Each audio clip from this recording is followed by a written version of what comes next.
দেখো আমার নতুন বন্ধুরা, আজকের ভিডিওটা কিন্তু খুবই গুরুত্বপূর্ণ হতে চলেছে। আজকের ভিডিওতে আমি তোমাদেরকে বেবি ড্রেস কীভাবে তোমরা বানাতে পারবে সেটাই কিন্তু দেখিয়ে দেবো, একদম সদ্যজাত বাচ্চার জন্য। তো তোমরা কিন্তু 1 মাস, 2 মাস কিংবা 6 মাস বা 1.5 বছর পর্যন্তও কিন্তু বাচ্চার এই একই সূত্র ধরে বেবি ড্রেস বানিয়ে নিতে পারো। তো সূত্র কিন্তু কখনোই চেঞ্জ হয় না, চেঞ্জ হয় শুধুমাত্র আমাদের মাপ। তো আজকে কিন্তু তোমাদেরকে আমি পুরো সূত্রের সাহায্যে দেখিয়ে দেবো কীভাবে তোমরা একটা বেবি ড্রেস বানাতে পারবে। তো চলো আজকের ভিডিওটা শুরু করা যাক। তোমরা যারা নতুন দেখছো আমার এই ভিডিওটা, অবশ্যই কিন্তু সাবস্ক্রাইব করে রেখো যারা ইউটিউব থেকে দেখছো, এবং যারা ফেসবুক থেকে দেখছো অবশ্যই কিন্তু ফলো করতে ভুলো না। তো চলো আজকের ভিডিওটা শুরু করা যাক। আমি কিন্তু তোমাদেরকে পুরোপুরি সূত্রের সাহায্যে দেখিয়ে দিচ্ছি, যাতে তোমরা ছোট থেকে একটু বড় যারা আছো বাচ্চা, তাদের জন্য কিন্তু খুবই সহজে এই জামাটা বানাতে পারবে। আর এটা হচ্ছে রেডিমেড যে জামা আমাদের কিনতে পাওয়া যায় দোকানে, সেই জামাটাই আমি কীভাবে করছি সেটাই তোমাদেরকে কিন্তু দেখিয়ে দিচ্ছি। পুরো ভিডিওটা পুরোটা প্রথম থেকে শেষ অবধি দেখতে থাকো, স্কিপ করে গেলে কিন্তু অনেক কিছু মিস করে যাবে। তো প্রথমেই দেখে নাও, এখানে আমি ড্রয়িংটা বানিয়ে রেখেছি আর এখানে আমি মাপ লিখে রেখেছি। তো মাপ আমাদের কি কি লাগবে এই একটি জামা বানানোর জন্য? মাপ লাগবে 3টে, তার মধ্যে হচ্ছে ঝুল, ছাতি এবং পুট। এই 3টে মাপ কিন্তু আমার লাগবে। তো এখানে আমার ঝুল আছে কত, 13 ইঞ্চি, ছাতি আছে 20 ইঞ্চি এবং পুট আছে 9 ইঞ্চি। বুঝতে পেরেছো? তোমাদের মাপ কিন্তু কম বেশি হতেই পারে, সকলের মাপ কিন্তু সমান হয় না, সকলের মাপ কিন্তু একই রকম হবে না। তোমাদের কমও হতে পারে অথবা বেশিও কিন্তু হতে পারে সমস্ত মাপগুলো। তো আমি তোমাদেরকে পুরোপুরি সূত্রের সাহায্যে এই কারণে বুঝিয়ে দিচ্ছি, যাতে তোমরা যে কোনো সাইজের জন্য কিন্তু যাতে করতে পারো। তো প্রথমে এখানে আমি কি করেছি দেখে নাও। এখানে লিখে রেখেছি 4 ভাঁজ, মানে কাপড়টা 4 ভাঁজে থাকবে, যাতে পেছনের পার্ট এবং সামনের পার্ট দুটো পার্টই বেরিয়ে যেতে পারে। প্রথমে এখানে কাপড়টা তোমরা 4 ভাঁজ করে নেবে, আর এখানে লিখে রেখেছি দেখতে পাচ্ছ জোড়া দিক, মানে হাতের দিকটা কিন্তু জোড়া দিক থাকবে, অপর দিকটা কিন্তু খোলা দিক থাকবে, মানে ছাড়া দিক থাকবে।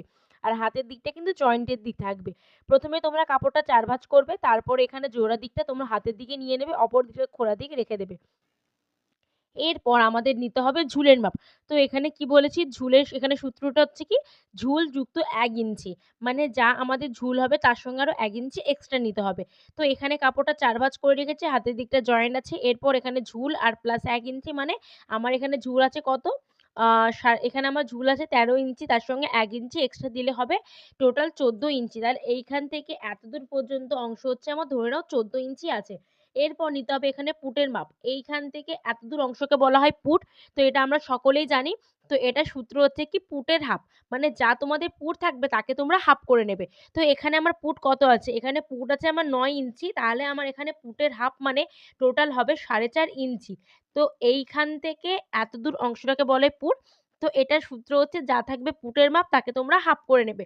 তো এখানে আমার পুট ছিল 9, তাই এখানে আমার হয়েছে 4.5 ইঞ্চি।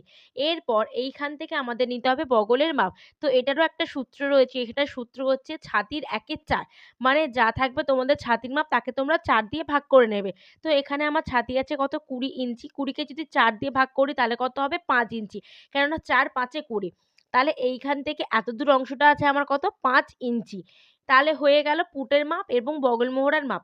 এরপর লাইনটা সোজা করে বাড়িয়ে দেব এবং এখানেই নিতে হবে আমাদের ছাতির মাপ। তো ছাতির এখানে সূত্রটা কি আছে আমি লিখে রেখেছি দেখতে পাচ্ছ, ছাতির 1/4 যুক্ত আরও 1.5 ইঞ্চি এক্সট্রা। তো এখানে 1/4 মানে 4 দিয়ে ভাগ করতে বলেছি। এখানে আমার ছাতি কত ছিল, 20 ইঞ্চি। 20কে যদি 4 দিয়ে ভাগ করি তাহলে হবে 5 ইঞ্চি। তার সঙ্গে আরও এখানে 1.5 ইঞ্চি এক্সট্রা নিতে বলেছি, তাহলে টোটাল হবে 5 যুক্ত 1.5 মানে 6.5 ইঞ্চি। তাহলে এইখান থেকে এই এত দূরে অংশটা ধরে নাও আছে আমার 6.5 ইঞ্চি হয়ে গেল। তারপর একদম নিচে চলে আসবো, এখানেও কিন্তু সূত্র একই থাকবে, যা হচ্ছে ছাতির 1/4 যুক্ত 1.5 ইঞ্চি, মানে ওপরে যেটা নিলাম এটাই কিন্তু সেম নিচে নিয়ে নেব। তাহলে একই হলো। তারপর দাগ দুটোকে জাস্ট মিলিয়ে দিলাম, একটা তাহলে বক্স টাইপেরও হয়ে গেল। এরপর আমাদের ওপরে চলে আসতে হবে, নিতে হবে গলার চওড়া, মানে যেই অংশটা কেটে গেলে বাদ গেলে আমাদের গলাটা রেডি হয় সেটাকে কিন্তু গলার চওড়া বলে। তো বাচ্চার ক্ষেত্রে তোমরা কি করবে, 2 ইঞ্চি কিন্তু নিয়ে নেবে, এর থেকে বেশি নেবার দরকার নেই। আর একই সূত্র ধরে তোমরা 1.5 বছর বাচ্চার পর্যন্তও কিন্তু জামাটা তৈরি করে নিতে পারবে খুবই সহজে। তো এইখান থেকে এতটা নিয়েছি গলার চওড়া 2 ইঞ্চি। এরপর নিতে হবে এখানে হচ্ছে গলার লম্বা, মানে তোমরা কতটা গলা নিচু করতে চাও কি উঁচু করতে চাও সেটা তোমাদের উপর ডিপেন্ড করছে, কিন্তু গলার চওড়া এখানে 2 ইঞ্চির থেকে বেশি আর নেবে না কেউ। তো এরপর এখানে গলার লম্বা আছে 3 ইঞ্চি। তো এখান থেকে এতটা ধরে নাও 3 ইঞ্চি নিয়েছি। নেবার পর এই যে মিডিলটা, মানে যেখানটা হচ্ছে গলার চওড়া ছিল, সেইখান থেকে এই দাগটাকে ঠিক এরকমভাবে গোল করে মিলিয়ে দিয়েছি। তোমরা ড্রয়িংটা দেখলেই বুঝতে পারবে যে আমি কিভাবে এখানে শেপটা দিয়েছি। তো এইরকমভাবে রাউন্ড করে মিলিয়ে দিয়েছি। আর এইখান থেকে বগলের দিকে আলতো আলতো হাতে তোমরা কিন্তু শেপ দিয়ে দিয়ে ডট ডট দিয়ে মিলিয়ে দেবে। তাহলেই কিন্তু আমাদের বগল মোড়ার শেপটাও কিন্তু হয়ে যাবে। এইখানটাতে হচ্ছে আমরা যে দড়িগুলো বাঁধি সেই দড়িগুলো তারপর এখানটায় অ্যাটাচ হয়ে যাবে। তাহলেই কিন্তু এই জায়গাটা পুরোপুরি রেডি হয়ে যাবে। আর এইখানটা এইভাবে মিলিয়ে দেবে আর এই দিকটা ডট ডট করে মিলিয়ে দেবে। তো আশা করছি আজকে ভিডিওটা তোমাদেরকে বোঝাতে পেরেছি। এটাই হচ্ছে একটা বাচ্চাদের যে ছোট ছোট জামাগুলো হয় সেগুলো বানানোর পদ্ধতি তোমাদেরকে দেখিয়ে দিলাম সূত্রের সাহায্যে। তাহলে কিন্তু তোমরা খুবই সহজে পেরে যাবে করতে। আশা করছি আজকের ভিডিওটা তোমাদের অনেক উপকারে আসবে এবং গুরুত্বপূর্ণ হয়েছে। ভিডিওটি ভালো লাগলে লাইক কমেন্ট শেয়ার করবে। যারা এখনও পেজটা ফলো করেনি যাতে করে ফলো করবে এবং যারা ইউটিউব থেকে দেখছো অবশ্যই কিন্তু সাবস্ক্রাইব করতে ভুলো না। এবং তোমরাও কিন্তু কমেন্ট করতে পারো আমাকে তোমরা কী টপিকের উপর ভিডিও দেখতে চাও, কী কাটিং দেখতে চাও, আমি কিন্তু সেই ধরনের ভিডিও বানিয়ে দেবো। তো দেখা হচ্ছে অন্য কোনো নতুন ভিডিওতে। আজকের জন্য টাটা।